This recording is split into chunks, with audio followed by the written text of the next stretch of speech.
I was New York. partying. Well, New York has so many different fucking things available to you. Yeah, and it's open all night. You know, where can you get a haircut at 4 a.m? Yeah. In New York City. We were just talking about this week. We live here in California. And Lee, 11 o'clock. Sleepy Drive factory town. Everything's closed. Drive on Magnolia from here to Flappers at 10 o'clock. You could count the people on one fucking hand. Yeah. If you see somebody. Burbank shuts down at 8 o'clock. I've done 100 on Magnolia. One night I lost my wallet as I was getting in a car. I got home over here when we lived up the block. I got in front of the house and I realized my wallet was gone. I was leaving the next morning. I got in that car and did 100 down Magnolia to Flappers. I made the right, and right where I parked, you could see the wallet right in the street. Nobody had it was just sitting there. There's no action at all. And then you go to New York and you fall asleep at 8 o'clock and you wake up at midnight and the world's available to you. Right.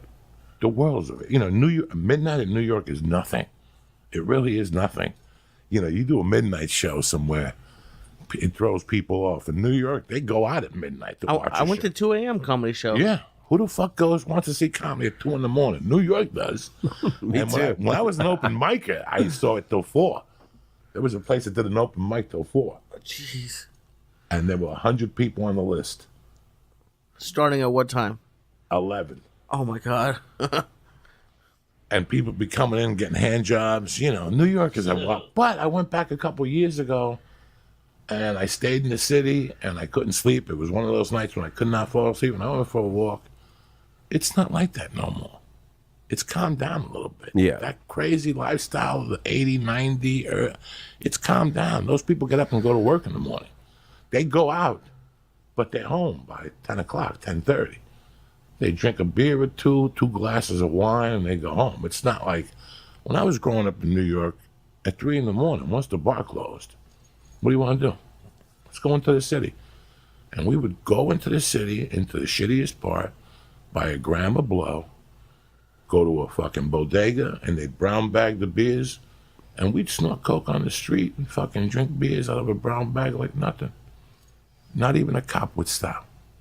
I remember Dave Attell used to take me to this bar. It was called Siberia, and it was in the subway entrance. I think it was right off of Broadway, like on 54th, 52nd. He knew all those fucking Jesus places. Christ, this place was it was like standing room only, and only like 8 people could fit in this bar. It was like you go down the subway steps, and then the first level, and then you get another step, and it was just like, I don't know what the hell it used to be, and it's not there anymore. No. But it was like seedy Russians in there, and some. It was always narcotics available, and it was a really, really like quintessential New York hole. I can't even get into.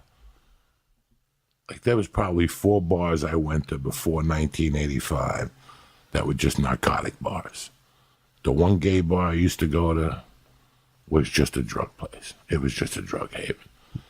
And when you'd walk in the door, you'd see shit you'd never see. You know, you pay a little extra to go in for that. That's when clubs were still, $10 to get in. These places were like 25. You're like, ouch. Because you could put your gram of coke on the table. And nobody's going to come and take it. Nobody's going to come do a line. Everybody minds their own business. And it was amazing to watch the fucking 80s and 90s in New York. Yeah. And to see how freely cocaine flowed. How easily people were just doing lines on bar tops. Yeah, there was a bar in the Wall Street area that was open all night. And there'd be these Wall Street guys in there. And they're doing coke and drinking all night. And they're in their suits. And like they wouldn't even go home. They just sit there and sniff and drink until, it was time to go back in. Weed's a little different, it seems like. I mean, there's dispensaries everywhere, but it seems like people mostly smoke at home and then they'll go out high. But I don't really. Occasionally, you'll see someone smoking on the street, but not really. I smoke on the street all the time. You should go to more comedy clubs in Los Angeles. The smell of weed is permeating everywhere. I guess, yeah. I'm just used to that. That seems normal.